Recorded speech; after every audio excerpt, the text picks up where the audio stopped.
Oui, bonjour. Je voudrais aujourd'hui poursuivre la discussion que j'avais entamée de façon un peu véhémente et un petit peu dans toutes les directions, mais je pense que les gens qui suivent le raisonnement s'aperçoivent qu'il n'est pas fou. Peut-être la façon de m'exprimer, vous voyez, est un tout petit peu, peut-être un peu excité, parce qu'il faut dire aussi que l'enjeu est de taille. Donc on peut comprendre ça aussi un petit peu. En tout cas, je demande votre indulgence là-dessus. Mais sur la logique fondamentale, à savoir que il ne s'agit pas du privé ou du public, il ne s'agit pas d'être constamment ramené à cette notion, que d'ailleurs Marx aurait récusé, parce que effectivement, je veux dire l'État au service du capital, le capital au service de l'État, face au mélange du capitalisme monopoliste d'État qui a été revu aussi parfois par des théoriciens communistes, est une chose qui est tellement évidente, on ne peut pas s'en tirer. Bon, c'est trop facile. C'est pas comme ça qu'il faut faire. Pourquoi ? Parce que, comment dire, ce qui signifie d'ailleurs que vous ne pouvez pas commencer la réflexion sur comment arrêter, en gros, les immenses armées à la fois du capital et des États, d'écraser nécessairement la masse sous leur propre poids et donc de finir par l'effondrement. Vous ne pouvez pas vous opposer à ça simplement en commençant par le juridique. C'est-à-dire le droit de propriété. Vous savez, souvent les gens d'extrême gauche, vous voyez, portent au nu Monsieur Friot. Monsieur Friot est très intéressant en distinguant la propriété d'usage et la propriété des moyens de production et d'échange. Mais ça ne suffit absolument pas. Pourquoi ? Parce que, je veux dire, on voit bien les gens d'extrême gauche, les mélanchonistes ou d'autres, sont extrêmement ennuyés avec ça. Vous essayez de mettre de votre côté les petits patrons, les petits entrepreneurs, les moyens entrepreneurs, contre les énormes molosses mondiaux. Mais comment vous le faites ? En leur récusant, d'une certaine façon, les mêmes droits qu'à ces molosses. Comment vous faites ? Vous voyez, on voit bien que la frontière ne passe pas entre propriété d'usage et propriété. La frontière principale ne passe pas entre propriété d'usage et propriété des moyens de production. Elle passe entre petits propriétaires des moyens de production et énormes propriétaires des moyens de production au niveau mondial. C'est tout de même ça la question. Vous voyez, et c'est tout de même bizarre que les gens de gauche et d'extrême gauche n'arrivent pas à conscientiser ce problème-là. Donc ils tournent en rond. Ils reviennent éternellement sur les choses du 19e siècle.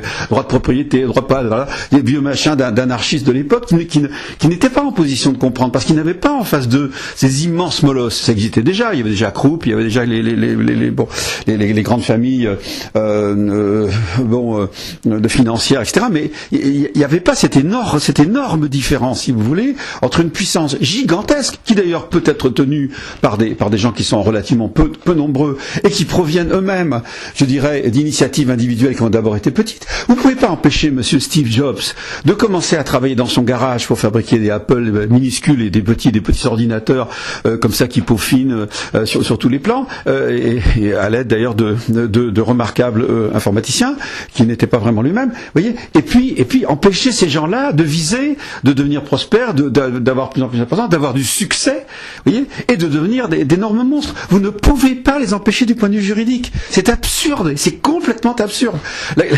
Alors vous pouvez mettre des lois antitrust, à partir d'un certain moment donné, vous pouvez essayer d'empêcher les ententes, etc. Mais ça ne marche pas quand Reagan détruit certains monopoles du transport aérien aux États-Unis. 10 ans après, ça s'est refait. Ça revient absolument d'une façon. Vous voyez, ça repousse comme le chien dent. Cette tendance à l'énormité. Comment est-ce que vous la stoppez ? Ou plutôt, comment il y a plusieurs problèmes. Comment vous l'empêchez d'utiliser sa puissance pour écraser les gens ? Comment, d'une autre façon, effectivement, vous empêchez ce processus de grossissement monstrueux, éventuellement sur la vie d'un homme. Monsieur Steve Jobs devient multimilliardaire alors qu'il est encore jeune. Les actuels grands milliardaires américains, à part certains, sont plutôt jeunes encore. Vous voyez, donc dans une vie, ils partent pas de rien, parce que ça c'est vous voyez, c'est l'idéologie, mais ils partent probablement de pas grand-chose pour devenir. Et comment vous empêchez ça ? Vous ne pouvez pas l'empêcher juridiquement, vous voyez, vous ne pouvez pas l'empêcher par le droit, parce que sinon, vous avez toute une cascade. D'une certaine façon, le droit, par exemple, d'auteur, qui est à l'heure actuelle accaparé par les énormes entreprises monstrueuses, et pas du tout par les auteurs eux-mêmes, évidemment, individuels, s'appuie sur les droits humains, s'appuie sur les human rights, s'appuie sur les droits de l'homme, vous voyez, pour pouvoir précisément réaliser leur projet. Donc, comment est-ce que vous faites ? Alors, vous ne commencez pas par le juridique. Il faut finir par le juridique, mais d'abord, il faut avoir une conception différente de la chose. De même, vous commencez pas par le moral. Vous commencez pas par dire, mais écoutez, vous savez, comme mon ami Denis Robert Dufour, vous ne pouvez pas commencer en disant, oui, mais c'est parce que les hommes, ils veulent tout bouffer, ils veulent devenir toujours gros, etc. Et ça suffit comme ça, il faudrait... Mais non, ça c'est la morale de curé. Vous voyez, ou de rabbin. Vous voyez, c'est pas du tout le problème. Parce qu'on n'empêchera jamais l'humain qui, dans sa pratique parolière, dans sa pratique justement de communication, n'est-ce pas, est en train, au moment où il parle, au moment où je parle par exemple, vous voyez, d'envisager évidemment des résultats plus collectifs au niveau imaginaire et de partager son imaginaire avec plus de gens. Et c'est ce que je disais un peu en riant d'une façon à la fois amère, enfin pas amère, non, mais je veux dire plutôt une espèce d'humour un peu cynique, vous voyez, c'est que finalement j'espère ne pas avoir de succès, parce que si j'avais du succès, j'aurais une armée. Et hop, ça commencerait, vous voyez, et hop, ça commencerait, alors la fédération, les confédérations, etc., et les permanents, et roum, et c'est parti. C'est parti dans l'association là qui a, je sais pas, un but absolument essentiel justement du point de vue de la sauvegarde de l'humanité ou la sauvegarde, je sais pas quoi, de la hulotte ou la sauvegarde, je sais pas quoi, un but parfaitement légitime, anti-nucléaire, etc. Dès qu'elle prend une certaine importance et dès qu'elle a les permanents se retournent nécessairement contre l'objectif fondamental de l'association. Pourquoi ? Parce qu'ils veulent préserver tout simplement leur situation et ils vont progressivement, très lentement, éventuellement, détourner l'association de son but primitif. Et c'est impossible autrement. Comment voulez-vous faire ? C'est impossible. Au nom de quoi vous pouvez empêcher les gens de fonctionner, de prospérer, d'envisager d'avoir des succès un peu plus importants, de faire face à la concurrence et donc par conséquent d'aller plus vite que le concurrent et donc de grossir plus vite que lui, etc. Comment vous pouvez empêcher ça au nom du droit et du juridique ? C'est absurde. Où est-ce que vous placez la barre ? Quand l'entreprise dépasse 500 salariés, mais vous avez des entreprises de 20 salariés qui contrôlent des milliards de consommateurs. Enfin, pas des milliards, parce que Google c'est pas 500 qui sont, c'est beaucoup plus, mais je veux dire la disproportion entre le nombre de collaborateurs, comme on dit de façon cynique, ou de salariés, et puis l'influence gigantesque. On voit bien que si vous voulez, le juridique, et s'il existait de façon sérieuse, ne peut pas se porter sur la propriété, mais sur le pouvoir. Aussi bien d'ailleurs d'entreprises publiques ou de voyez comment dire, de forces publiques se réclamant de la civilité, de la citoyenneté, il peut y avoir des contrôles sur des millions, des centaines de millions de gens. Et est-ce que d'une certaine façon on voit bien, alors c'est ça le problème aussi, c'est que par exemple on va considérer illégal ou insupportable ou etc. enfin une rancœur terrible face au côté privé de la domination.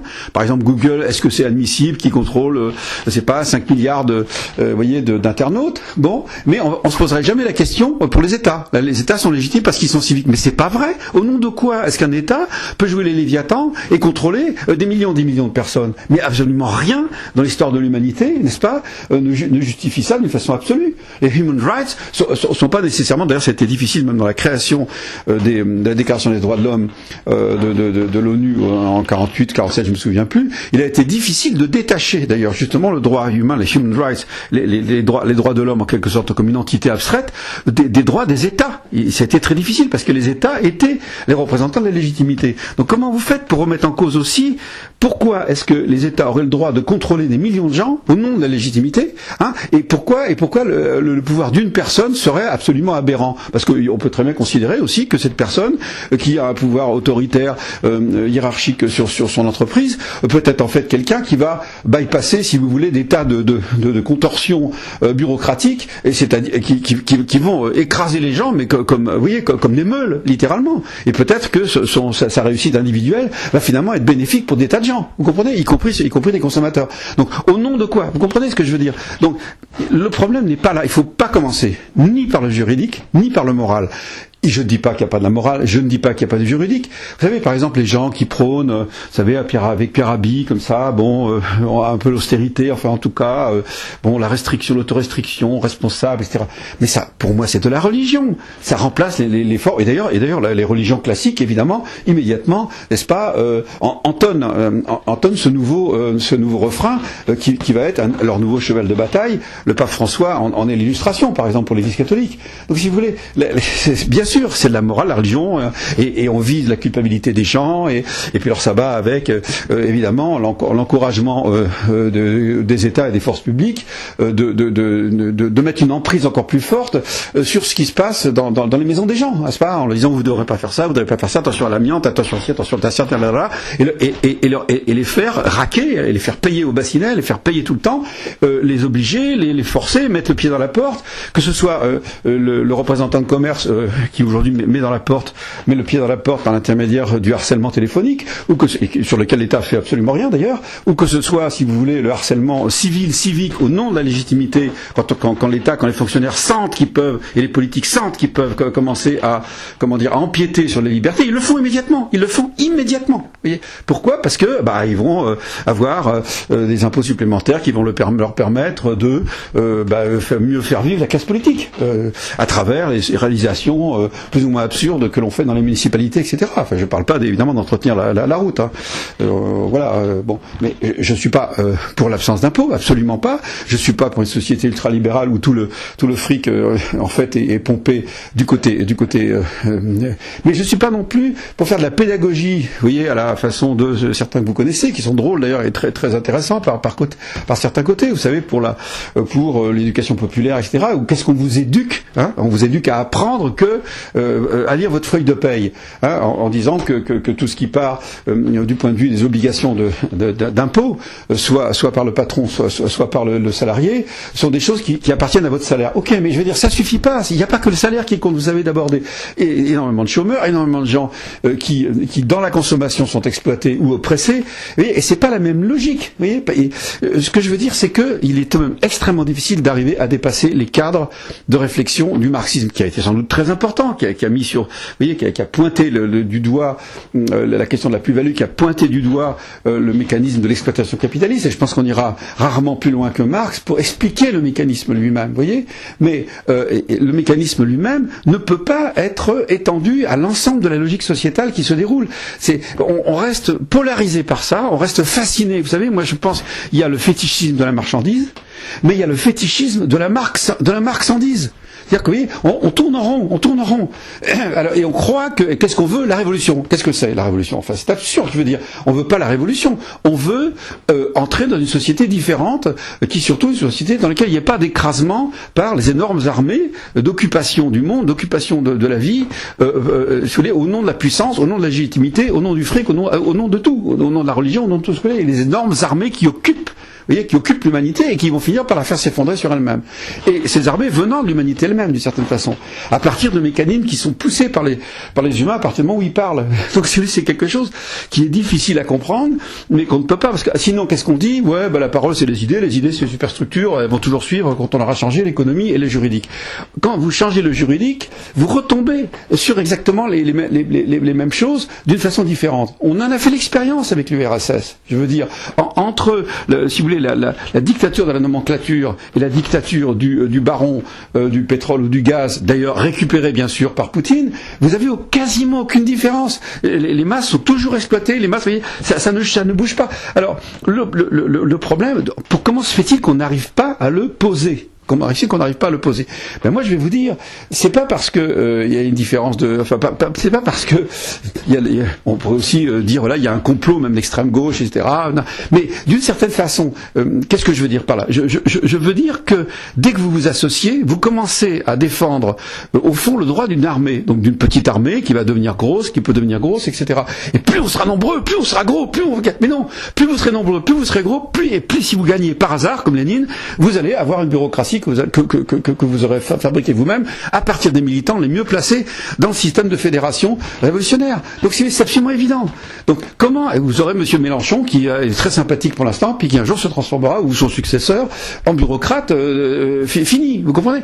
Et c'est inéluctable. C'est inéluctable quand Monsieur Mélenchon fait tenir debout ses militants pour leur parler pendant des heures, exactement comme moi j'ai vu Monsieur Marché faire ça à la Grange Jaubel dans les années 70. Je veux dire, on voit pointer, et puis c'est inéluctable. Il a beau être super sympa, super tout ce que vous voulez. Moi, c'est un monsieur que je respecte beaucoup. C'est quelqu'un que j'aime bien, même je trouve humainement. Mais comment vous empêchez ça? Qu'est-ce qu'un homme peut faire contre des tendances comme ça qui sont absolument massives, vous voyez? Et s'il aspire lui-même à fabriquer une contre-masse, ben c'est tout de même une masse. Et une masse, qu'est-ce que c'est? Ben c'est les suiveurs. Hein. C'est des gens qui suivent une organisation qui devient des soldats. Et nous sommes quasiment programmés pour ça. Comment est-ce qu'on peut, comme la culture humaine du futur, peut déprogrammer ces choses qui sont des orientations extrêmement profondes, encore une fois? Si c'était facile, on l'aurait fait, comme je disais la dernière fois. Or, nous ne savons pas encore faire. Alors moi, je propose, en tout cas, déjà une espèce, comment dire, pas d'athéologie, comme dirait l'autre, vous voyez, mais je veux dire par là, vous savez, vous avez la théologie négative, c'est-à-dire comment est-ce qu'on ne peut pas démontrer l'existence de Dieu, comment est-ce qu'on ne peut pas, vous voyez, une sorte de théologie négative. Ben, moi, je dirais qu'il faut faire non pas la sociologie négative, non pas, mais il faut faire de la projection politique négative au sens de commencer d'abord par savoir ce qu'on ne veut pas et ce qu'on ne peut pas faire. Moi, je dirais, il ne faut pas commencer par le juridique. C'est pas la question du statut de la propriété. Ça viendra, bien sûr, mais c'est pas le premier pas. C'est pas non plus l'activisme, c'est-à-dire la révolution, parce qu'on sait très bien qu'est-ce que ça donne au bout d'un certain temps. Ce sont des gens qui, de toute façon, aiment l'action pour l'action. Ce qu'ils appellent la révolution, c'est en fait casser la gueule aux autres. Bon, moi, je veux bien, mais c'est pas un but en soi. Moi, ça m'intéresse pas de casser la gueule, vous voyez, l'affrontement avec les flics ne m'intéresse absolument pas. C'est pas ça qu'il faut voir. Armée contre armée, bon, on peut toujours dire, moi je suis pour les bleus et contre les verts et pour les rouges contre les khmers verts ou contre les khmers rouges, etc. Mais au bout du compte, le résultat est identique. Vous avez toujours quelque chose qui va passer sur le dos des masses et les écraser. Donc, que l'échec soit du côté des révolutionnaires ou qu'il soit du côté des réactionnaires, c'est exactement pareil. Au bout du compte, nous savons cela, nous l'avons fait 100 fois, 1000 fois, nous savons comment ça se finit. C'est toujours pareil. Alors, écoutez, il faut tout de même... Alors, pourquoi est-ce qu'on est confronté, et moi un peu avec véhémence, c'est un peu normal, ça fait très longtemps que je travaille là-dessus et je vois rien déboucher, évidemment, mais bon, c'est encore une fois, si c'était simple, on aurait trouvé la solution déjà. D'une certaine façon, la crise massive, justement, la crise planétaire, essentiellement, avec toutes les questions d'environnement qui apparaissent comme une espèce de spectre de l'effondrement généralisé, vous voyez. Ça peut servir. Je ne dis pas qu'il faut rentrer dans ces armées là aussi, parce que encore une fois, elles peuvent s'avérer dangereuses moralement. Et il y a des dangers à ça, hein, dans tous les sens, du côté du banditisme, sur par exemple vous savez les taxes à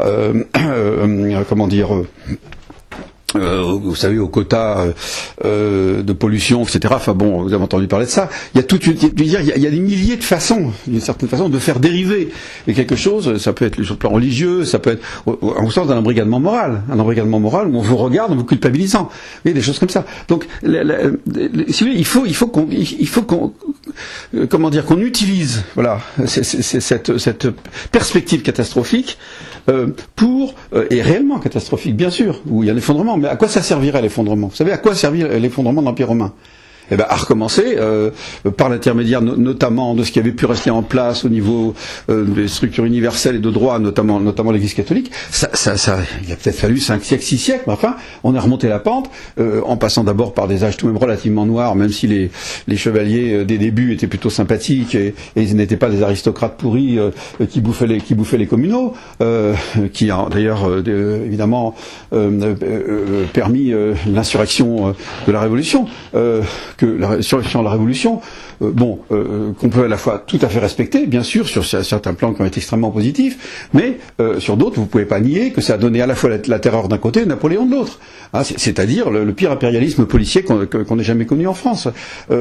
Si vous, avec en plus des millions de morts, en tout cas des centaines de milliers, et voilà, et puis un saccage de la jeunesse française sur les champs de bataille d'Europe et d'Asie.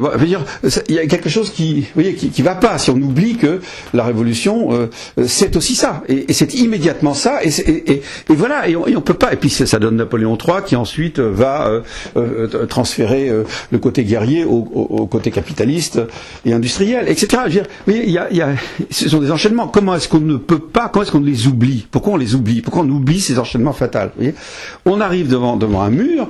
Je dirais, il faut en profiter. Il faut peut-être profiter de cette espèce de muraille, je dirais, de l'impossibilité, d'une certaine façon, de gonfler encore les activités, étant donné d'abord la transformation interne du capital et l'industrie vers ce qui élimine les emplois, et donc la transformation d'une masse de travailleurs ou d'ouvriers en masse de consommateurs ou de consommateurs qui subissent en quelque sorte un mode de vie, même si c'est pas seulement dans le travail, vous voyez, enfin dans le travail salarié, j'entends.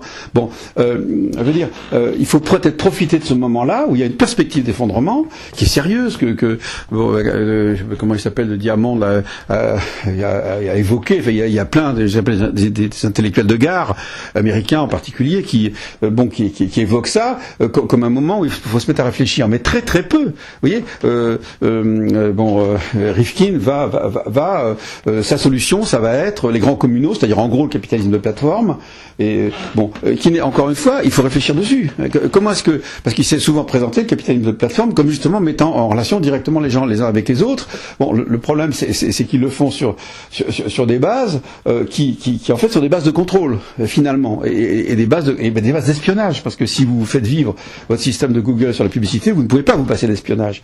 On ne peut pas reprocher à Google l'espionnage. Lorsque vous avez des instruments pour noter l'espionnage de Google, c'est toutes les minutes qu'il investit votre ordinateur pour savoir d'où vous venez, où est-ce que vous allez, sur quel truc vous allez. C'est toutes les minutes, vous voyez. Donc, et alors, qu'est-ce qu'ils font évidemment de ces données? On se demande. Ça gonfle.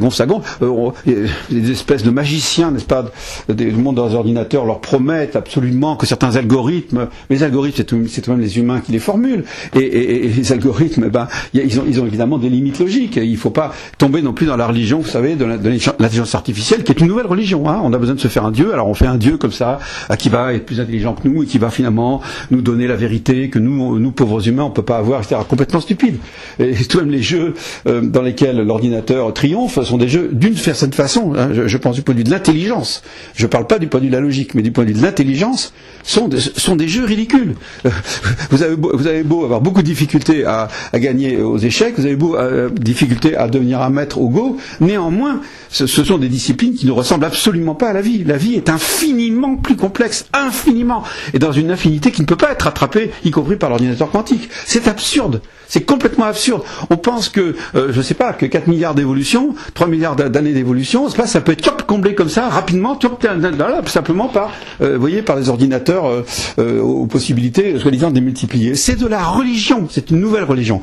Donc moi je dis qu'il faut rester calme sur ce plan-là. Non, l'ordinateur ne nous dépassera pas. Pour tout ce qui est réellement sérieux et complexe, et il nous répondra par un point d'interrogation, parce qu'il peut pas faire autrement. Il peut pas se mettre à la place ni des humains, ni de personnes, ni d'eux-mêmes d'ailleurs, vous voyez, avec l'histoire de Hal, machin, vous savez, enfin bon, toute la théorie de Stanley Kubrick, ou plutôt du grand auteur de science-fiction qui l'avait précédé, Arthur C. Clarke, je crois, bon, et qui est le véritable auteur de 2001. Bon, en tout cas, si vous voulez, moi ce que je crois, c'est que on ne peut pas commencer ni par le juridique, ni par le moral, ni par l'hyperpolitique, je veux dire de l'activisme, ni par la religion, etc. Vous voyez, tout le monde, chaque personne, vous voyez, selon son penchant, selon sa situation, selon son environnement, selon sa tradition, etc., selon sa culture, opte pour une solution qui est une solution déjà vue. Ouais. Or, le problème, c'est qu'il faut tous qu'on se mette ensemble, mais attention, sans fabriquer une armée, vous voyez, pour réfléchir sur des solutions qui n'ont pas été vues. Je dirais en profondeur. Or, le juridique a déjà été traité, ça ne marche pas. Le politique, hyper politique, ce qu'appelle hyper politique, c'est-à-dire bon, l'activisme, la révolution, ça marche pas. Le moral, ça marche pas, ça vous terre à la religion. Vous voyez, donc, qu'est-ce qu'il faut faire? Eh ben, à mon avis, il faut commencer, je dirais presque par l'anthropologie, c'est-à-dire quelles sont les formes d'organisation humaine qui, je dirais, s'oppose, on pourrait dire naturellement, spontanément, pas naturellement au sens de la pure nature, mais au sens, si vous voulez, de quelque chose de facile, d'aisé qu'on peut rencontrer, justement qui se trouve sous le pied d'un âne, comme dirait l'autre, bon, voilà, et qui permettent d'enrayer ce mécanisme. Moi, pour l'instant, je ne vois qu'une seule chose, ça a déjà été expérimenté très partiellement, et d'ailleurs ça a fini, si vous voulez, par une catastrophe, mais je dirais plusieurs, on pourrait presque dire des millénaires après la catastrophe réelle de la démocratie, c'est-à-dire une petite entité qui est l'entité de la culture grecque, hein, qui est une petite cité. Cette petite cité de quelques milliers ou dizaines de milliers est constitutionnelle, elle obéit à ses lois, et elle est totalement autonome de celle d'à côté. Là, je dirais que la catastrophe commence à partir du moment où vous avez des gens qui veulent fédérer. Donc la fédération athénienne, et puis qui va s'opposer à la fédération spartiate, et puis ensuite vous avez les Macédoniens qui vont les réconcilier en les dominant les uns et les autres. Et puis ensuite vous avez après Philippe, Alexandre qui va devenir empereur des Perses, et puis qui va nommer des satrapes, etc., etc. Je veux dire, bon, et hop se reconstitue progressivement quelque chose qui ressemble étrangement, si vous voulez, je dirais, au système dictatorial ordinaire, si vous voulez. Vous voyez, donc et ça au fond seulement quelques centaines d'années. Et néanmoins, l'idéal démocratique au sens du démos, qui représente le peuple de la commune, le peuple d'une commune. Alors sur la commune, on a idéalisé la commune de Paris. Vous voyez, la commune de Paris est déjà beaucoup trop importante. D'ailleurs, il y a d'une certaine façon une contradiction dans les termes. Vous pouvez pas avoir un Paris qui est en même temps, évidemment, la capitale, je dirais, monstrueuse à l'époque déjà, puis ensuite par Haussmann encore plus, puis ensuite par le TGV encore plus, etc., de la France entière, de l'Hexagone, et à l'époque d'un empire. Vous voyez, bon, on peut pas à la fois... Et d'ailleurs, encore une fois, la dernière fois, je notais le paradoxe qu'il y avait entre le fait que les communards défendaient la commune de Paris, et qu'en même temps, quand ils ont été mis en tôle, et tués, mais mis en tôle, et ben finalement, qu'est-ce qu'on en a fait? On en a fait des bagnards qu'on a envoyés en Algérie comme colons, c'est-à-dire pour coloniser l'Algérie, et que dans leur descendance se sont retrouvés, évidemment, les pieds noirs les plus réactionnaires, qui voulaient garder l'Algérie. Donc si on a quelque chose de paradoxal, mais c'est pas si paradoxal que ça, parce que la commune de Paris est un paradoxe dans les termes. Vous pouvez pas parler de commune, je dirais, quand vous avez quelque chose où il y a déjà 2 millions d'habitants, plus le Gros Paris qui est en train de se faire, on appelle ça le Grand Paris, mais en fait c'est le Gros Paris des Allemands, qui sont en train de faire, avec des dépenses absolument faramineuses pour fabriquer des nouvelles voies de circulation, banlieue, etc., fait peu de trucs monstrueux. Ben, ce truc monstrueux, vous pouvez pas l'appeler la commune. C'est absurde, vous voyez qu'il est complètement absurde au fond. Alors il y a l'idéal communard. L'idéal communard, ça je suis d'accord. Mais il y a une contradiction dans les termes entre l'idéal communard et la façon déjà dont Paris, c'était quoi? C'était la résistance aux Allemands fondamentalement. C'était bon, voilà. Et puis alors par la suite, c'était évidemment la résistance à l'armée bourgeoise de Thiers, etc. Bon. Mais ce que je veux dire par là, c'est que vous voyez, on peut pas dire que la commune reste. D'ailleurs, si la commune reste un idéal, c'est pour les communistes, c'est-à-dire pour des étatistes. C'est-à-dire pour des centralistes, c'est-à-dire pour des gens qui sont déjà copains finis, etc., etc. Vous avez toujours ça, et furieux, des gens qui sont capables de vous tuer, de vous foutre en tôle, de vous exiler, de vous faire couler au fond de la Loire, etc. Tout simplement pour protéger, vous voyez, une notion nationale. Donc Paris, c'est pas une commune, c'est l'organe directorial, n'est-ce pas, d'une entité nationale, hein, qui était une grande nation au sens d'une nation impériale à l'époque, vous voyez, très vite. Vous voyez. Donc le problème il est là. Le problème il est entièrement, il est toujours là. Qu'est-ce que c'est qu'une commune au sens d'ailleurs moi je ne souhaite pas, je me demande si c'est commune ou la cité simplement. Enfin on retrouve d'ailleurs des notions de Gramsci par exemple, vous voyez, sur la civiltà. Le mot civiltà signifie absolument pas la même chose en français et en italien. En italien ça renvoie tout de même à des villes dont la tradition est tout de même restée, vous voyez, liée de façon peut-être obscure, etc., à la tradition grecque, c'est-à-dire une indépendance, une autonomie des villes. Le problème, c'est que ces villes, notamment au Moyen-Âge et après, sont devenues des centres d'empire, des empires partiels par contre. Hein. Vous aviez un énorme quartier génois à Constantinople, vous aviez des quartiers vénitiens, Venise et Gênes, etc. Oui, vous avez à la fois des collaborations, mais en même temps, c'était des villes impériales. Donc, en quelque sorte, vous aviez tout de même l'idée, tout de même une espèce de domination, d'une hégémonie. C'était pas du tout, vous voyez, l'idée d'un démos qui se contente de lui-même, en quelque sorte. Et puis d'ailleurs, les systèmes de loi étaient très compliqués, très hiérarchiques. Remarquez, les systèmes de loi dans les villes romaines étaient également pas spécialement en faveur non seulement d'une égalité, mais d'une socialité, puisque socius, c'était celui qui venait, cum civis, c'est celui qui vient avec le citoyen, mais qui n'est pas citoyen.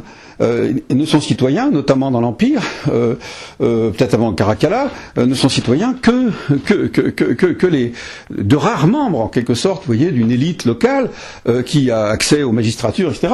Alors que l'ensemble de la population, ce sont des socialistes, c'est-à-dire des gens qui sont un peu avec nous, quoi, mais ils sont pas citoyens. Et donc partout vous rencontrez. Puis alors évidemment dans la démocratie grecque, vous aviez les métèques qui étaient en fait les étrangers, surtout marchands, qu'on acceptait parce qu'ils avaient du fric, les esclaves, etc., etc.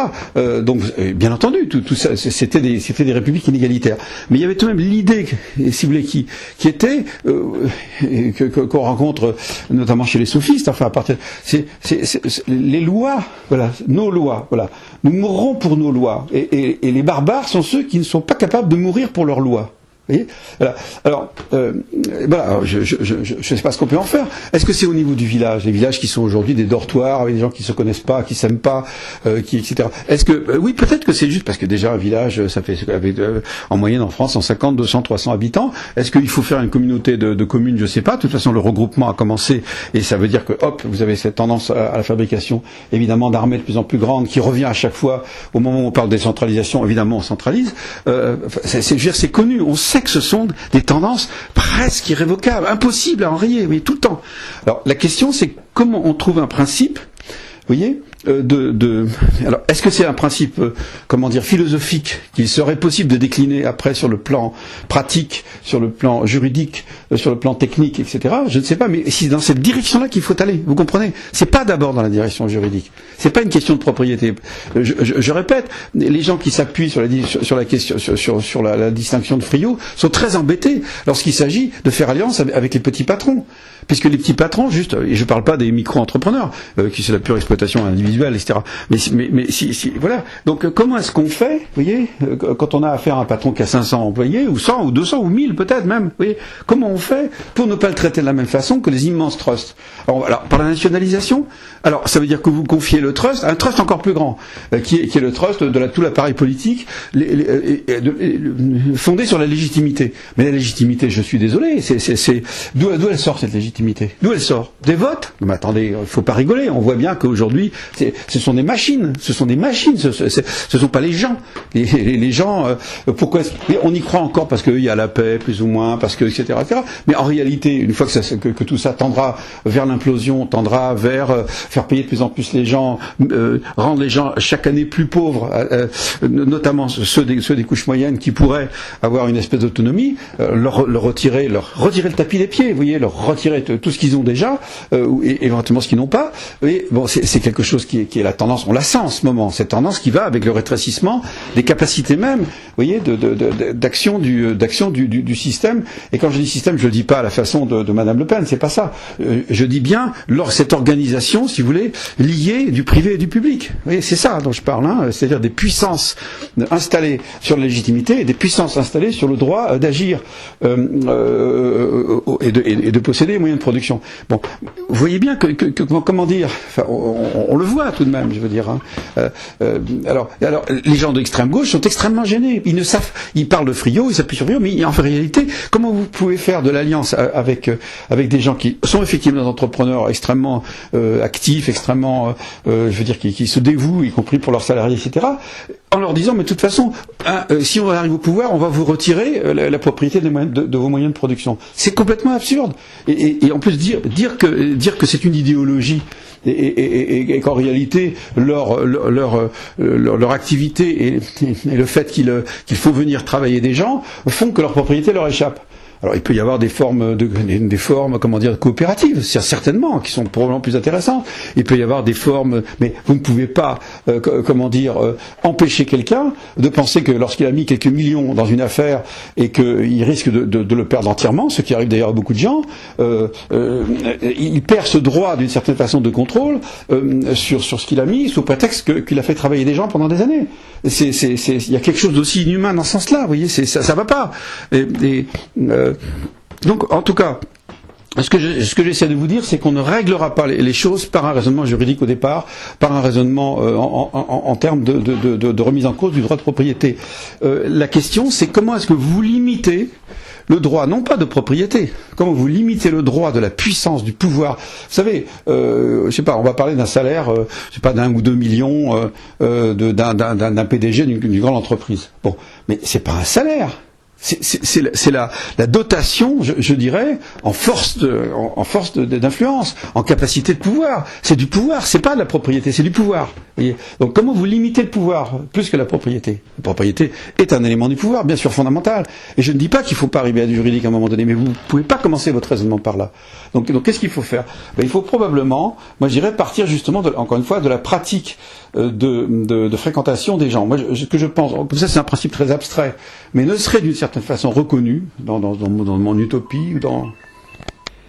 Oui, donc voilà, moi je pense qu'il faut commencer donc par la pratique. Et la pratique c'est quoi? À mon avis, c'est la pratique, on va dire, qui soutient l'autonomie des gens, hein, c'est pas le sujet, l'autonomie du sujet, homo economicus, c'est l'autonomie au fond de la capacité, je dirais, de chaque humain par rapport à la nature, hein, il s'agit bien de ça, d'obtenir une autonomie par son travail, on va dire personnel, et lié à une collectivité qui ne serait pas en posture de pouvoir l'opprimer. Voilà, c'est une définition très très floue, très générale, etc. Est-ce que c'est 500 personnes? Je ne sais pas. Est-ce que c'est besoin de rigidifier ça?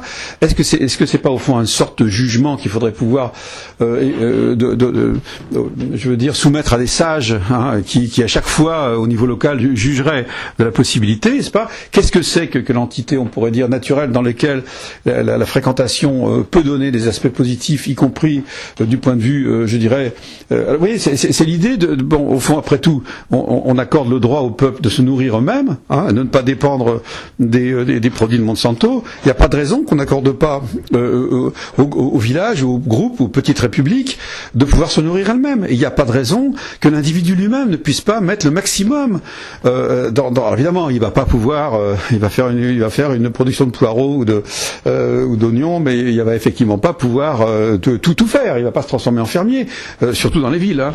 Mais ça pose aussi un problème d'ailleurs. Est-ce que justement, on ne serait pas obligé de commencer à considérer sérieusement, je dirais, la reconquête des territoires par des gens venant de la ville, désertifiant la ville et justement venant réhabiliter, faire revivre le désert campagnard, vous voyez, et redresser les ruines. Il y a tellement de ruines de villages absolument fous. Derrière les aspects pimpants extérieurs, moi je vois en traversant la France des tas d'endroits qui sont complètement ruinés. Vous avez des châteaux ruinés, vous avez des... Alors les châteaux, ça peut servir aussi à des choses, vous voyez, enfin, etc. Donc moi ce que je crois, c'est qu'il faut repartir du côté... Alors on va pas faire les Khmers verts, on va pas faire les stakhanovistes, on va pas faire... Il s'agit pas de ça, mais doucement aller plutôt dans une organisation qui semble d'ailleurs avoir commencé en France, hein, où le solde migratoire s'est renversé, ne va plus vers les villes mais plutôt vers les campagnes à nouveau, ce qui est tout à fait nouveau. Voilà, peut-être parce que les gens justement commencent à réfléchir de cette façon-là. Donc ça accompagnerait plutôt un mouvement spontané, et il faudrait peut-être faire effectivement évoluer la légitimité, c'est-à-dire mettre dans la Constitution, peut-être nationale, peut-être au début, puis ensuite on verrait, que finalement il ne peut pas y avoir d'échelon, je veux dire, supérieur d'une certaine façon, vous voyez, à l'échelon de la petite république locale, c'est-à-dire l'échelon de l'autonomie optimale en quelque sorte. Je ne dis pas complète, je ne dis pas totale, mais où on reporte à chaque fois, si vous voulez, un petit peu peut-être, vous savez, la règle de la subsidiarité, hein, c'est-à-dire tout ce qu'on peut pas faire. Après tout, l'Église avait... Alors il ne faut pas que ça aille avec une Église qui donne des ordres pour tout. Alors effectivement, ça irait évidemment avec des contradictions, des problèmes, des paradoxes. Ce que je dis, c'est juste une petite piste de départ, hein. Ça peut être modifié dans des tas de directions. Ce que je sais, c'est que, par exemple, la notion de fédération c'est une mauvaise idée.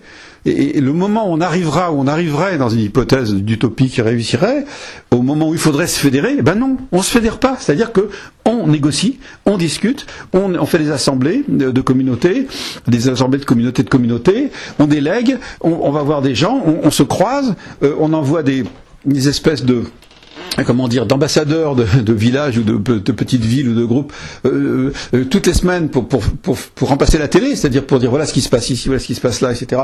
Et la communauté vient y assister au coin du feu parce que c'est au fond beaucoup plus intéressant de savoir ce qui se passe ailleurs en passant directement par des gens que de passer par une espèce de machin qui accapare les informations et finalement finit par vous faire des news qui n'ont strictement aucun sens pour les gens, vous voyez, qui passent littéralement au-dessus de leur tête, qui sont complètement aberrants. Donc voilà. Alors voilà, il faut renouer avec ça. Est-ce que ça serait retourner dans le passé? Je crois pas, parce que dans le passé, le village était quelque chose qui était d'abord une fabrication des empires, une fabrication de la noblesse, une fabrication des villas romaines, une fabrication des armées qui se déposent là, qui font des camps, et les camps se transforment ensuite en villes aux endroits stratégiques, etc. Là, c'est l'inverse. Là, c'est l'inverse. Si vous laissez partir des structures locales plus ou moins existantes pour les rendre libres, c'est totalement l'inverse. Vous voyez, c'est une logique tout à fait différente. Lorsque vous prenez Montaillou, le travail d'un de nos plus célèbres historiens, qui a d'ailleurs travaillé aussi sur le climat, son nom va me revenir, il faut qu'il m'excuse, mais bon, s'il est encore vivant d'ailleurs, le pauvre, mais je suis un peu terrible pour ça, hein, c'est assez affreux, mais son nom va revenir. Mais ce que je veux dire par là, c'est que vous voyez bien que ce qu'il décrit, c'est la domination absolue d'un village pourtant de montagne, vous voyez, par plusieurs couches superposées d'instances centrales, le roi de France, le duc de Toulouse, l'Église, l'Inquisition, etc. C'est-à-dire que c'est affreux ce qui peut tomber sur le dos de ces pauvres mecs qui pourtant vivent dans un endroit relativement prospère, mais qui est apparemment à l'abri, vous voyez, des incursions, qui est même assez éloigné de tout, etc. Il n'y a rien à faire.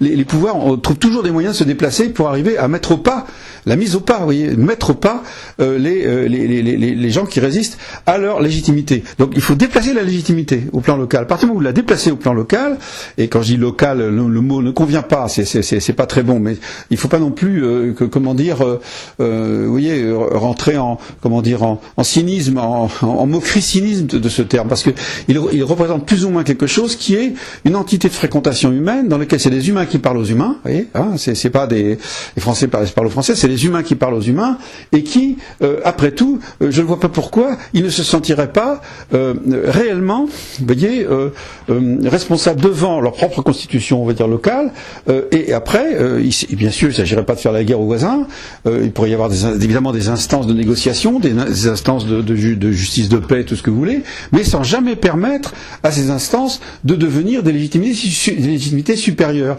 Et c'est là qu'à mon avis, on s'enclenche, c'est juste une trace, hein, c'est une piste. Bon, il y a d'autres pistes évidemment qui doivent être jointes, parce que évidemment le plan moral ne doit pas être ignoré. Je veux dire, ce que j'appelle par morale, c'est au sens où on utilisait autrefois le mot de science politique et morale et politique, je ne sais plus dans quel sens on mettait ça, c'est-à-dire l'idée que si le sujet ne s'accomplit pas avec une fierté, on pourrait dire maximale, parce que la fierté, va toujours vers le maximal, hein. C'est comme ça chez l'humain, il veut toujours le plus grand, et ça, je suis désolé, Danny Robert, c'est comme ça.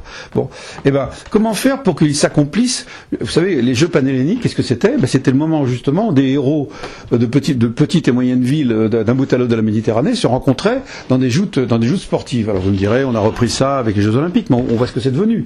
C'est des affaires de fric, c'est des affaires de manipulation génétique, c'est des affaires de drogue, etc. C'est des affaires d'énorme argent. Enfin, ça n'a plus rien à voir. Ils sont tous pourris à tous les niveaux des fédérations. On voit bien d'ailleurs le mot fédération va avec corruption.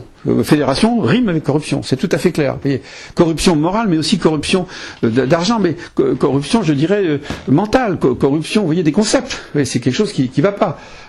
Donc, comment vous faites, encore une fois, pour que le petit et le moyen, disons, vous voyez, deviennent l'ordre souverain? C'est cet ordre-là qui doit finir par dominer. Moi, je pense qu'on peut se servir justement des grands communaux pour ça, à condition que le grand communal change de base. Qu'est-ce qui fait que Google est inadmissible en un sens?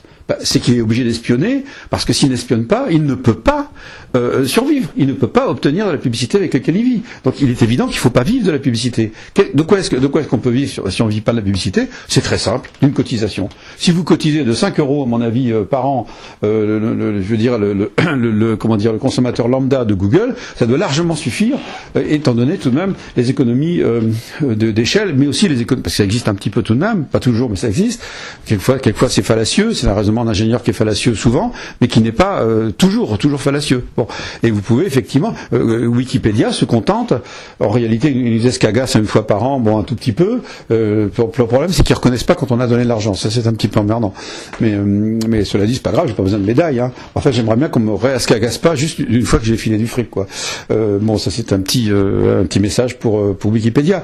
Mais je veux dire, Wikipédia, j'ai collaboré, j'ai essayé de monter des voilà. Puis à un moment donné, je me suis un peu lassé parce que je voyais que ça prenait une forme plus académique, parce que tout de même la puissance académique est tellement forte, vous voyez, à travers ces millions et millions de, je dirais, de gens passionnés et relevant de la vie académique dans le monde.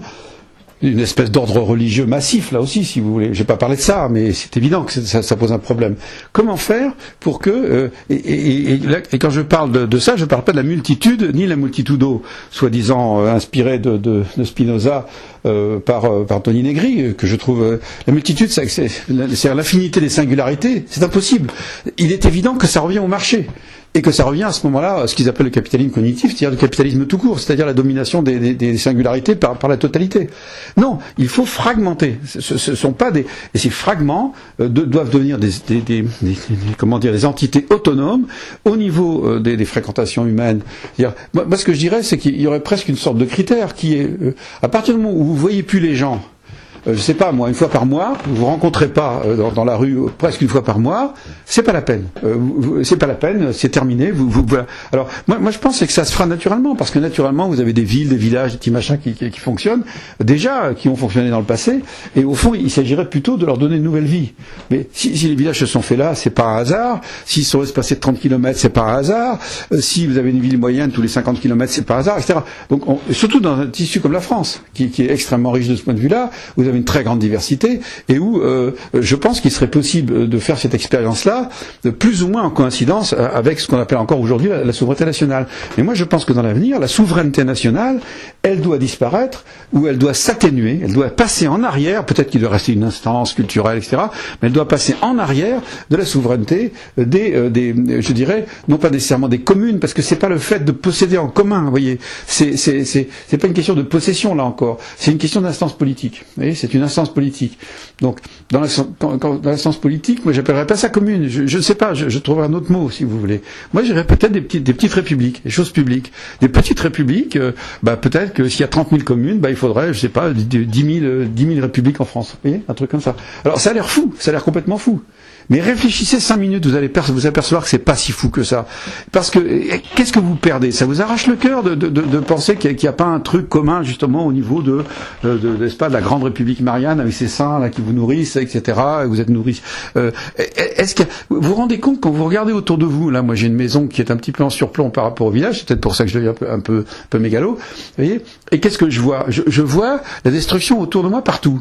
Hein, je vois les vergers qui sont foutus, je vois les anciennes vignes qui ne donnent plus rien, je vois des cadavres de voitures, des cadavres d'engins agricoles, dont beaucoup sont pas partis alors qu'il y en avait certains. Bon, je vois un certain nombre de choses qui vont pas du tout. Je vois des inondations à des endroits où il ne devrait pas y en avoir. Je fais le tour de la maison et qu'est-ce que je vois? Vous voyez, que quelque chose qui va pas. Et il est évident que la commune actuelle ne peut pas faire quelque chose. Elle peut pas. Pourquoi? Parce qu'elle peut pas mobiliser les énergies. Elle peut pas mobiliser les gens. Les gens, ils sont soit chez eux en train de regarder la télé sur la base d'une retraite ou de quelque chose qui vient déjà d'ailleurs et vous voyez, tout le monde est en train de sucer en quelque sorte sur son opium et puis c'est tout. Et puis alors l'autre se croit arrivé, n'est-ce pas? Il y a dans ce petit village de Bourgogne où il fait relativement froid tout au long de l'année, même avec le réchauffement, vous avez 4 ou 5 piscines maintenant, des piscines devant les fermes, vous voyez, qui servent même pas un mois par an, qui servent 15 jours par an. Je vois les gens dans l'eau, quand je les vois, n'est-ce pas? Moins d'un mois par an. Qu'est-ce que c'est que cette connerie? Snobisme, consumérisme, absurde. Vous voyez. Donc, tout ça doit. Je ne dis pas que c'est pas joli, un bassin, c'est joli, mais ça serait tout de même bien si peut-être il existait dans le village des endroits qui permettent de se baigner comme autrefois sous Rome, à Rome, hein, peut-être des petites Roms. Voilà, nous voulons des petites Roms. Alors peut-être est-ce qu'il faut pas recommencer les lavoirs, bien que les lavoirs servaient beaucoup aux femmes. D'ailleurs, on les a beaucoup conservés les lavoirs dans les villages. Mais il est évident qu'on peut pas retourner à cette fonction-là. Moi, je ne suis pas donc. Vous voyez ce que je veux dire?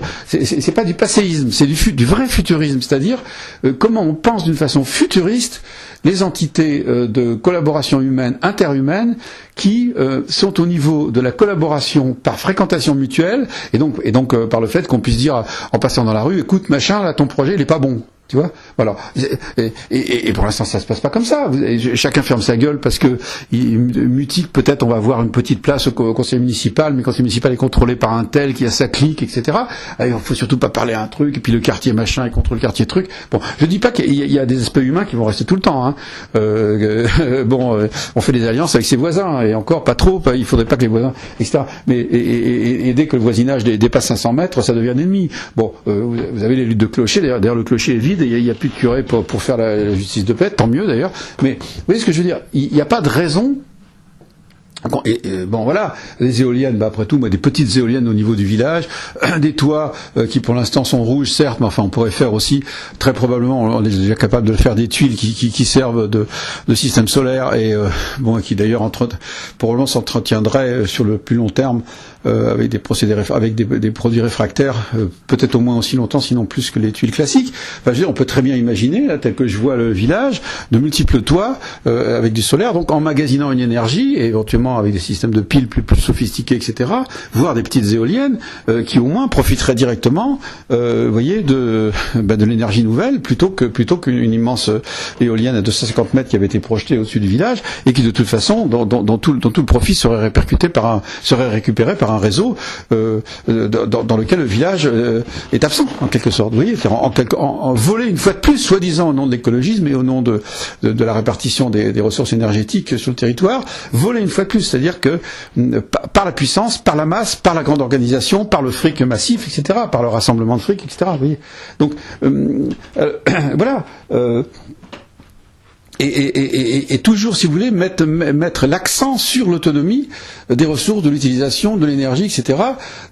Évidemment, en interaction, évidemment en alliance. Alors vous allez me dire, si vous faites ça, vous allez renoncer à des progrès techniques qui ne pouvaient fonctionner qu'au niveau d'immenses entités.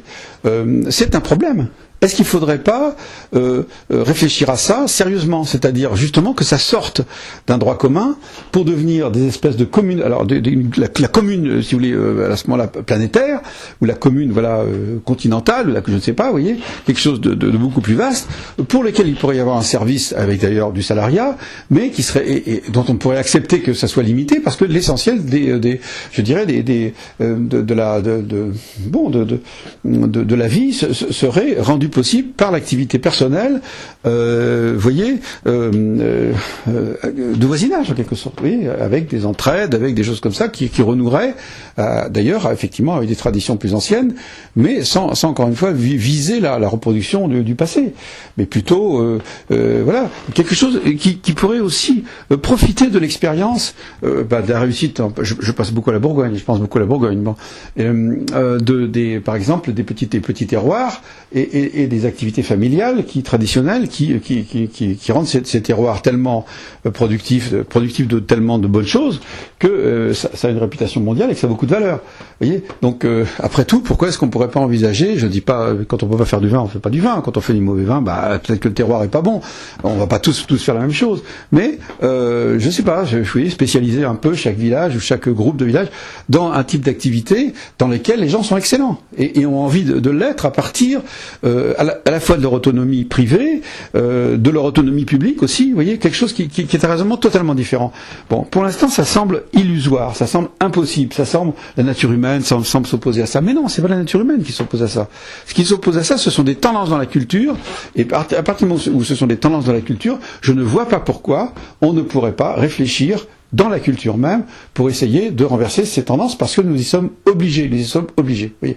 Alors, j'ai donné quelques pistes là, et la prochaine fois, j'essaierai d'approfondir certaines de ces pistes, mais pour l'instant, j'en suis plutôt à une sorte de théorie négative, apodictique, non pas apodictique, excusez-moi, je me trompe de terme, apophantique, ça dépend comment, c'est-à-dire négative, c'est-à-dire, voilà, il ne faut pas commencer par le juridique, il ne faut pas commencer par le politique. Je veux dire au sens de l'hyperpolitisation, vous savez ce qu'on appelle la mobilisation, vous voyez, pour la révolution. Non, il ne faut pas commencer par ça. Il faut commencer par la pratique la pratique de l'autonomie elle-même, avec les moyens du bord, mais aussi en utilisant des moyens extensifs, pour essayer de modifier en même temps, d'un côté, les grands communaux, qui vont non seulement rester, mais se développer, ça c'est clair. Hein. Moi, je suis pas contre cet idéal américain des grands communaux. La question, si vous voulez, c'est que les grands communaux sont corrompus par le fait d'être obligés de s'appuyer sur la publicité. C'est-à-dire le fait d'être obligé de devenir capitaliste, les fausse précisément je dirais leur essence, leur nature, qui est effectivement le partage libre, qui est la liberté, mais qui est aussi évidemment à un moment donné le besoin de certaines ressources. Ces ressources d'ailleurs pouvant être, je sais pas, collectées d'une façon simple. On peut très bien imaginer une sorte, j'appellerais pas ça un impôt, mais une souscription mondiale pour l'ensemble, avec plusieurs tickets, si vous voulez, qui seraient ensuite partagés entre tous les communaux qu'on estime essentiels. Alors on mettrait des croix dans les communaux que l'on veut nourrir, et ceux par exemple, je mettrais Wikipédia, je mettrais Google moins, mais tout de même pour le rôle de postier mondial, etc., etc. Vous voyez. Et bon, alors chacun mettrait les croix qu'il voudrait. Il y en a qui mettraient très peu, il y en a qui mettraient beaucoup, mais et que ceci nous suffise, c'est-à-dire que ce serait un impôt diminué par je ne sais pas combien, parce qu'à partir du moment où vous mettez de l'énergie pour tout simplement participer avec le voisinage à refaire votre route de village qui s'écroule depuis des années, qui s'effondre, qui s'effrite, parce que tout simplement soit la commune n'a pas d'argent, soit son argent passe ailleurs. Bon, vous rentrez dans une autre logique, et puis surtout vous devenez fier, parce que vous voyez, vous participez à un voisinage extrêmement vivant, extrêmement actif. Vous voyez, tout se revitalise, les gens ne se regardent plus en chien de faïence comme des ennemis potentiels, qui préservent, vous voyez, leur terre, leur machin, etc. Non, vous êtes ouvert aux gens qui sont autour de vous, tout simplement parce que voilà. Alors ça veut dire aussi qu'il y a des gens plus actifs que d'autres. Ça veut dire que, bien entendu, vous n'allez pas aller sur le forçage, etc. Mais vous réorientez l'ensemble de l'activité vers ça. Moi, je pense que c'est ça l'avenir. C'est d'ailleurs supportable. Est-ce que c'est pas déjà trop tard? C'est un autre problème. La question du déjà trop tard, c'est un autre problème. Bon, c'est-à-dire, on est 7 milliards, c'est probablement trop.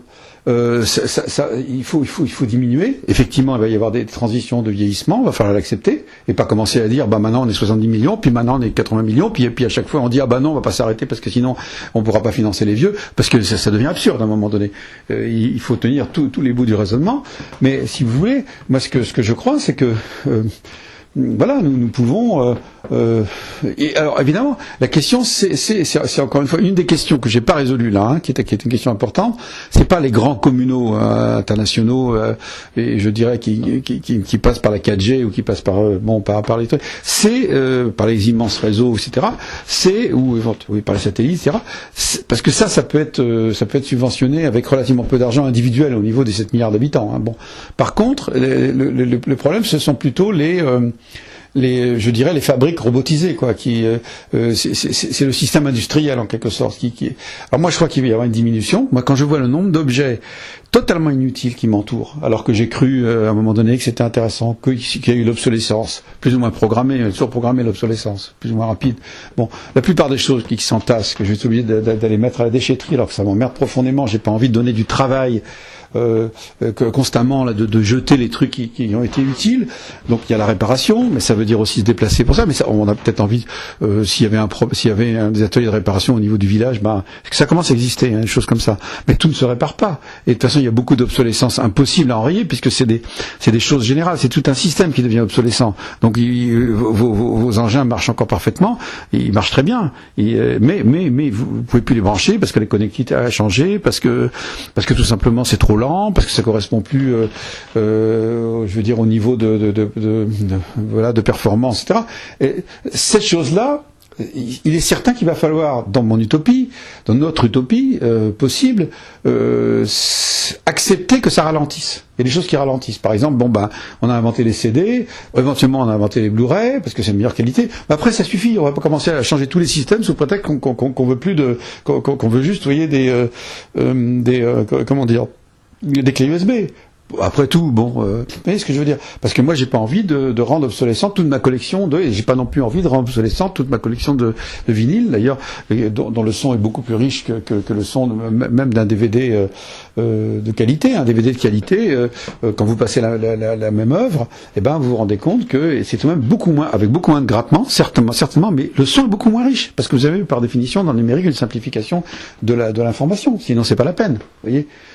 Donc vous avez des tas de choses comme ça. Alors est-ce qu'il faut garder les 3 ou 4 générations technologiques peut-être?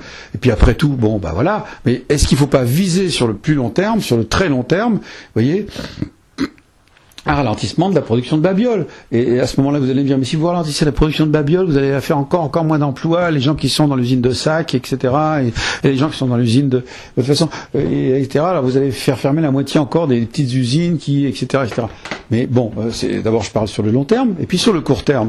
Eh ben, effectivement, à partir du moment où vous avez une activité, je dirais, d'autonomie du travail qui se développe sur le plan local, vous avez évidemment besoin de moins d'emplois, puisque de toute façon vous fournissez vos propres produits, vous allez survivre par vos propres produits, qui peuvent être des produits coopératifs, qui peuvent être des produits individuels, qui peuvent être une production locale d'un marché un petit peu plus étendu. Il y a des circulations d'argent, mais il y a aussi la création de monnaie locale. La création de monnaie locale est tout à fait possible maintenant. Vous voyez, avec justement l'informatique. Donc moi je dirais une espèce comme ça d'équilibre entre des grands communaux qui deviendraient vraiment des vrais grands communaux, peut-être des fermes nationales ou des usines nationales et qui produiraient des produits, je veux dire des utilités, des engins, des machines, des machins absolument nécessaires. Je dirais pour tout de même, bon, comment dire, alléger effectivement le travail. Je sais pas, moi, on va effectivement peut-être pas commencer à supprimer la machine à laver ou le frigo. Mais si on fait un frigo qui dure 40 ans, c'est peut-être mieux qu'un frigo qui tombe systématiquement en panne au bout de 5 ans maintenant. Vous voyez, c'est absolument monstrueux, c'est dingue. Enfin, moi, j'ai jamais vu ça, quoi. Alors, la circulation de ferraille aujourd'hui, et je dirais le moment du recyclage, devient presque le moment le plus important du capitalisme, puisqu'il ne paye rien. Il ne paye pas la ressource matérielle, il ne paye pas le travail des gens qui enlèvent, en se faisant mal au dos, leur machine de chez eux. D'ailleurs, vous avez oui, enfin, bon, on voit bien que c'est pourri, que le système se pourrit lui-même en ce moment. Et moi, je le vois qu'il se pourrit par la multiplication des objets. Et les objets qui deviennent, vous savez, enfin, je parle, moi, ma passion, c'est les livres. J'ai beaucoup de livres chez moi, j'en ai plusieurs milliers. J'ai une véritable bibliothèque, pas une bibliothèque nationale, mais enfin une bibliothèque importante de livres. Et quand j'ouvre les livres, je m'aperçois qu'il y a certaines collections qui durent depuis des centaines d'années, parfois, sans aucun problème, sans taches, sans jaunissement, sans acidification du papier, sans atténuation de l'encre. Et puis d'autres que vous pouvez quasiment plus lire. Vous avez des polars des années 50 qui ne sont plus lisibles. Qui sont plus lisibles. Le masque, la plume, je sais pas comment ça s'appelait, le masque, c'est plus lisible, tout simplement. Vous pouvez plus distinguer le fond du papier de l'encre. Bon, bah, ça c'est quelque chose de terrible, je veux dire, vous voyez. Donc, pour moi, si vous voulez, c'est affreux, parce que je sais que je vais être obligé de jeter une partie de ma bibliothèque et de renouveler ce jetage à partir de choses qui me plaisaient. Et j'ai pas le temps de les réimprimer autrement, etc. Puis de toute façon, je le ferai pas, parce que j'ai pas les moyens, vous voyez. Donc ça me fait beaucoup de peine. Moi qui essaie de sauver des livres, un peu comme on sauverait des migrants ou quelque chose comme ça. Vous voyez. C'est pas que je sauverais pas des migrants s'ils s'en présentaient, mais dans ma province reculée, il n'y a pas encore trop de migrants. On les voit pas. Des fois, je me demande si ça serait pas mieux qu'on en voit plus, parce que effectivement, ça poserait des problèmes au voisinage en termes d'entraide humaine, parce qu'on supporterait évidemment pas que ces gens soient maltraités. Donc,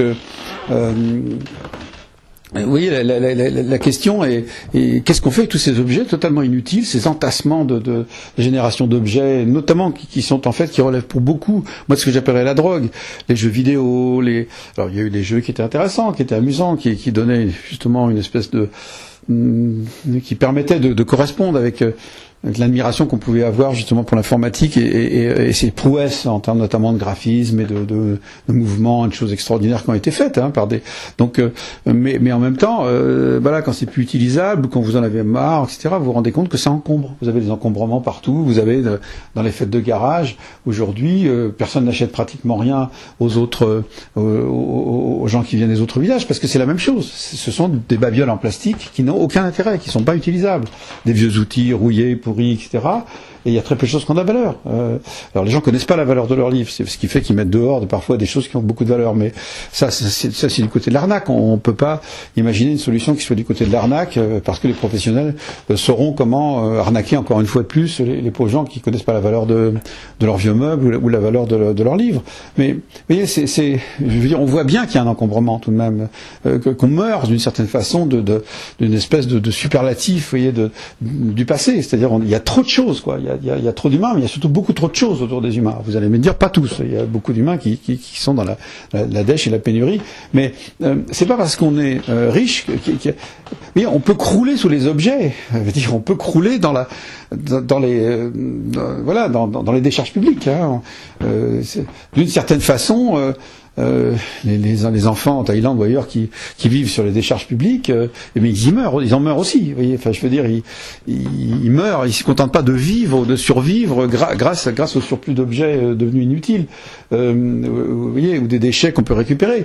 Ils en meurent aussi. Vous voyez, ils en meurent même beaucoup. Vous voyez, donc on peut pas avoir un raisonnement simpliste par rapport à ça. On va pas entretenir les décharges pour que les enfants continuent à vivre sur les décharges. Vous voyez, c'est clair. Vous voyez, c'est pareil. Je veux dire, vous pouvez avoir chez vous, sans être riche, les objets que vous n'avez pas portés à la déchetterie parce que vous n'avez pas de voiture, parce que vous avez mal au dos, parce que ci, parce que ça, parce que pour une raison ou pour une autre, parce que finalement vous avez cette vieille grange, et ben alors on met les trucs dedans, etc. Vous voyez, jusqu'à ce que ça brûle ou jusqu'à ce que bon vous voyez, et vous avez cet encombrement généralisé, les vieilles machines agricoles qui servent à rien, etc. Alors, de temps en temps, vous avez des gens de la sidérurgie qui récupèrent ça, mais ce que je veux dire, c'est qu'on voit bien qu'il y a une espèce de surplus monstrueux et un gâchis absolument fantastique, fantastique, vous voyez. Et vous avez pour quelques récupérateurs un peu bricoleurs qui peuvent récupérer des choses, récupérer une vieille fenêtre par exemple que je vais mettre dans une porte, en sachant le faire, mais dans 10 ans quand j'aurai 80 ans, c'est évident que je réfléchirai à 2 fois avant de commencer à mettre un travail de bricolage, vous voyez. Donc là aussi j'aimerais bien qu'il y ait des relais, si les gens sont avec moi, autour de moi, s'il y a différentes générations qui sont là, je vais me sentir heureux, enfin le plus heureux possible pour quelqu'un qui vieillit. Si je me retrouve tout seul alors que les gamins sont soit au chômage ailleurs en train de chercher désespérément un boulot et de se droguer, à faire des conneries, etc. Je serais malheureux pour moi, je serais malheureux pour les autres, etc. Donc il faut changer tout ça. Et pour ça, je crois que c'est à partir de l'entité locale. Comment voulez-vous qu'il en soit autrement? Des maisons à moitié vides, la moitié des maisons vides dans le village à côté. Comment voulez-vous qu'il en soit autrement? C'est par là qu'il faut commencer. C'est par le local, c'est par l'autonomie, c'est par la survivance. Bon, certains disent la convivialité, mais pour moi c'est trop moral la convivialité. C'est-à-dire que c'est, si vous voulez, le fait de placer les choses dans une certaine légitimité sur le plan, je dirais, de l'autonomie locale, etc. Ça me semble c'est par là qu'il faut commencer. Vous voyez, mais il faut rompre avec des légitimités pour l'instant installées, ce qu'on appelle la classe politique, c'est-à-dire en fait la classe de dirigeants qui fonctionne à partir de la légitimité de l'État français, par exemple, ou de l'Europe, parce que c'est en train d'être remplacé plus ou moins, mais c'est pareil. Je veux dire, par contre, les flics sont toujours français. Hein, et comme pour emmener les Juifs au Veldiv, ça sera les flics français et qui viendront vous emmerder au nom de l'européenne. Et donc, ça se fait déjà d'ailleurs. Donc le problème, c'est une modification. Alors, si on peut, au niveau de l'Europe, atteindre éventuellement une partie de cet idéal, justement d'ailleurs au nom du principe de subsidiarité, qui est un principe européen, et tout ce qu'on peut pas faire, tout ce qu'on peut faire au niveau local n'a pas besoin d'exister à un niveau supérieur. Bon, au fond, c'est ça tout de même, le principe de subsidiarité. Bon, moi je crois qu'il faudrait s'y mettre. Voilà, il faudrait s'y mettre sans penser que c'est impossible, parce que c'est tout à fait possible aujourd'hui. Vous pouvez justement avec les moyens de communication communiquer extrêmement vite avec vos voisins. Vous pouvez avoir une économie de solidarité locale, de petite solidarité qui s'établissent assez facilement. Vous pouvez éventuellement avoir des pratiques de travail non salariés qui ont des résultats en termes de bénéfices immédiats et de survie. Vous voyez, donc je veux dire que pourquoi tarder? Pourquoi tarder? Vous voyez, moi j'avais fait un bouquin, pourquoi collectif, pourquoi mettons-nous tant de temps, vous voyez, pourquoi mettons-nous tant de temps à devenir écolo? Bon, mais on pourrait faire un autre bouquin. Pourquoi tardons-nous tant, vous voyez, à commencer par la pratique qui serait destinée à nous libérer de la domination des armées mondiales ou des armées nationales. Et j'entends pas l'armée là au sens militaire, hein, mais au sens de l'occupation véritablement de la cité par une logique qui est une logique massive, qui est une logique d'occupation militaire, vous voyez, de la population par des structures. Alors vous allez me dire, mais vous allez vous retrouver avec une réaction qui va vous détruire. De toute façon, on est en train d'être détruit. Alors, vous allez vous retrouver avec une classe politique qui va, tout en se rétrécissant de plus en plus parce qu'il aura plus de fric, va essayer de vous casser la figure parce que c'est son statut qui est en jeu. Ils vont toujours brandir la légitimité de la République, mais en réalité, c'est pas la République, c'est leur statut personnel qui est de permanent qui est en jeu, vous voyez, qui renouvelle tout le temps par un vote qu'on devrait leur refuser massivement, vous voyez. Parce que pour moi, si vous voulez, il n'y a pas de légitimité. Il n'y a plus de légitimité. La légitimité de cette instance nationale devrait être transférée à des petites républiques que j'appellerais pas locales d'ailleurs, des petites républiques simplement, des républiques de taille humaine qui sont finalement les seules entités de véritable légitimité humaine qui puissent avoir lieu d'être. Ce que je dis n'aura probablement pas force d'existence et force de loi avant plusieurs catastrophes et avant des décennies, voire des centaines d'années. Mais il me semble que il serait intéressant de se souvenir de ce genre de tentative, car c'est la direction qui est absolument inévitable, n'est-ce pas, pour la survie de l'humanité. Parce que sinon, c'est la survie de quoi? D'une classe de maîtres utilisant des esclaves mécaniques pour s'opposer et détruire en gros toute opposition, voilà, et en se donnant des bonnes raisons humanistes, en disant oui, mais finalement on a fait ça parce que sinon il y aurait eu une catastrophe, etc. Oui. Donc je pense que si nous ancrons dans une pratique assez rapidement, nous allons déjouer, je dirais, par la pratique silencieuse, ou le plus silencieuse possible, des tentatives de rétorsion qui viendront obligatoirement, parce qu'à un moment donné, ils sont pas cons, faut pas oublier qu'on a en face de nous des gens qui sont pas cons, pas plus cons que nous en tout cas, oui, ils sont pas plus cons que nous. Mais ce qu'il faut pas oublier, c'est qu'ils sont aussi ambivalents. C'est-à-dire que le même bonhomme qui va travailler dans une armée de la productivité intense, etc., ou de la domination des gens par la fabrication d'imaginaires complètement sclérosants, etc., ces mêmes personnes-là peuvent très bien ressentir qu'ils font des choses ignobles et inintéressantes, qu'ils collaborent à la catastrophe, et qu'un jour ou l'autre, ils peuvent trahir. Vous savez, j'aimais bien ce film Gattaca, ce film faire des Anglais de façon un petit peu artisanale, où ils imaginent que finalement, bon, alors là, il s'agit bon, voilà, il y a des gens il y a une règle commune qui est devenue au niveau mondial, la manipulation génétique des fœtus. Donc, on fabrique des hommes parfaits, des hommes magnifiques et tout, et puis ceux qui sont pas parfaits ni magnifiques, ils restent comme ça, ceux qui sont issus malheureusement d'une mère et d'un père normal, aujourd'hui sont considérés avec mépris et ne peuvent pas espérer rentrer dans des professions prestigieuses comme par exemple de devenir astronaute, etc. Bon, donc il y a en fait une famille où il y a un astronaute, enfin un jeune qui veut absolument partir, mais il n'est pas considéré comme parfait. Donc il peut pas, mais alors il va utiliser les gènes de son frère, enfin toute une histoire. Mais finalement, quelle est la leçon d'histoire? Eh ben, c'est que c'est le contrôleur génétique qui devrait empêcher normalement le type de se barrer, qui accepte qu'il s'en aille, et pourquoi il l'accepte? Parce que lui, il a un fils qui n'a pas pu passer non plus. Donc je trouve ça excellent, je vous remercie.